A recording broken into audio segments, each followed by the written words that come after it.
Assalamualaikum warahmatullahi wabarakatuh. Selamat bertemu kembali dengan saya.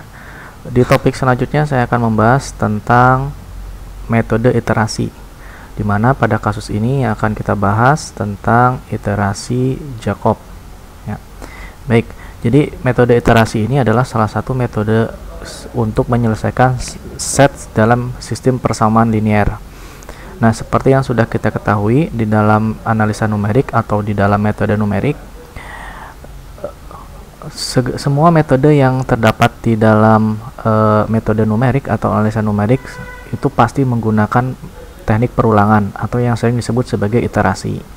Nah, tidak ada di dalam metode numerik atau analisa numerik ini menggunakan metode secara metode kuantitatif atau analitik seperti di dalam aljabar, kalkulus atau diferensial.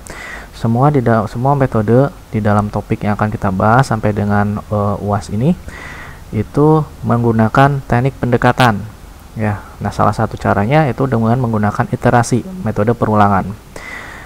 Nah, jadi sebagai pendahuluan untuk bisa memahami metode iterasi Jacobi ini, kita harus tahu dulu tentang matrik dan vektor. Nah, di dalam pembahasan vektor ada yang namanya vektor kolom, atau sering juga disebut sebagai matrik kolom. Nah, vektor kolom ini adalah vektor yang hanya terdiri dari satu kolom saja. Sebagai contoh, kita memiliki vektor atau matrik X sama dengan dimana komponen dalam satu kolomnya itu adalah kolom pertama X1, X2 sampai dengan Xn. Jadi di sini kita bisa melihat, ya, bisa melihat ini hanya terdiri dari satu kolom saja, sehingga disebut sebagai vektor kolom. Nah, apa fungsinya? Jadi beberapa teknik di dalam iterasi Jacobi ini selalu menggunakan matrik kolom atau vektor kolom.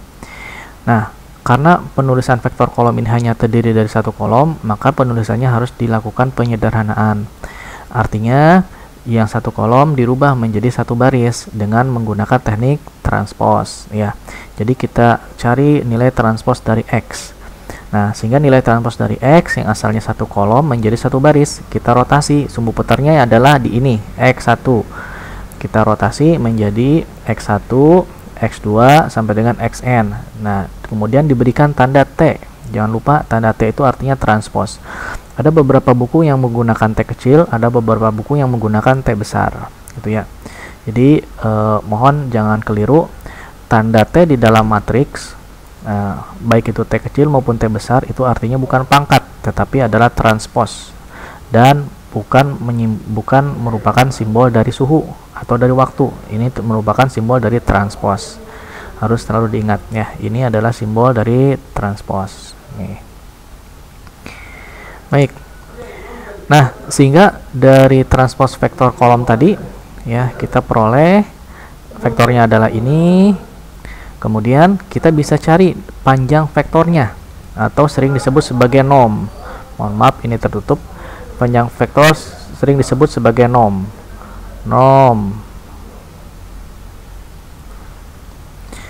Nah, panjang vektor atau panjang matrik atau besar dari suatu matrik nilainya berapa? Sama seperti kita menggunakan rumus vektor biasa, yaitu akar dari kuadrat masing-masing komponennya.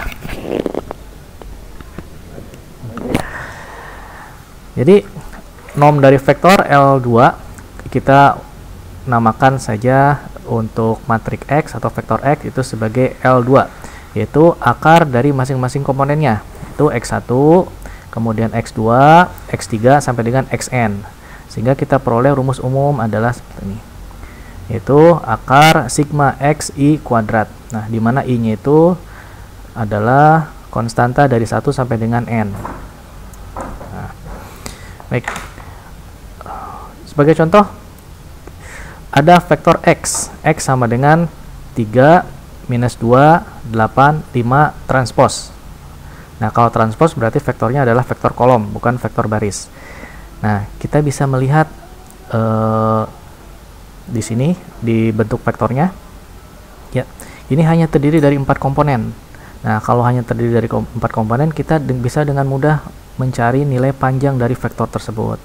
Itu akar 3 kuadrat ditambah minus 2 kuadrat ditambah 8 kuadrat ditambah 5 kuadrat, hasilnya adalah ini.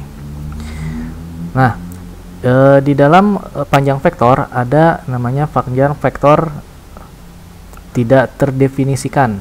Artinya kita bisa mencari estimasi atau peluang kira-kira panjang maksimum vektor yang mungkin untuk vektor X ini.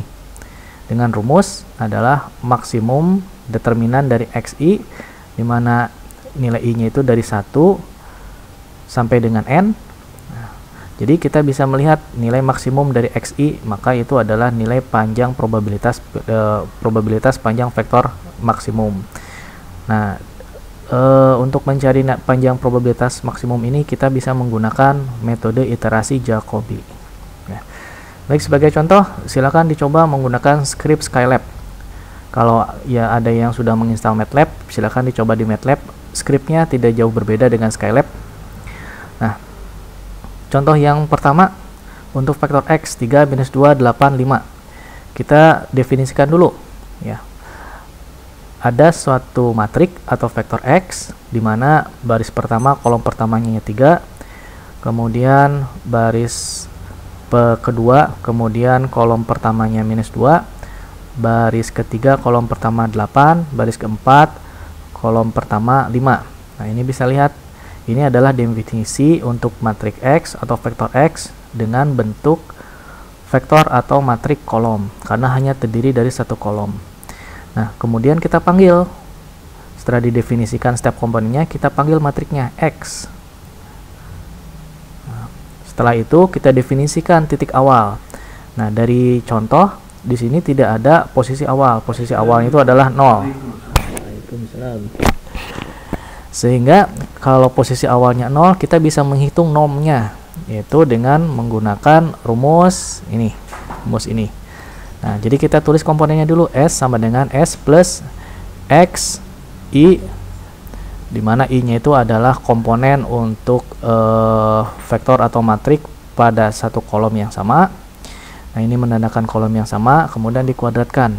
Seterusnya kita lakukan akar dari nom, yaitu square root dari S. Jadi script untuk Scilab akar itu adalah SQRT, square root. Nah, kemudian kita panggil nom2. Nah, ini adalah salah satu cara untuk menghitung nom pada matrik atau vektor menggunakan Scilab dengan menggunakan metode analitik. Ini belum masuk pada metode atau analisa numerik. Nah, analisa numeriknya kita masuk kepada iterasi Jacob.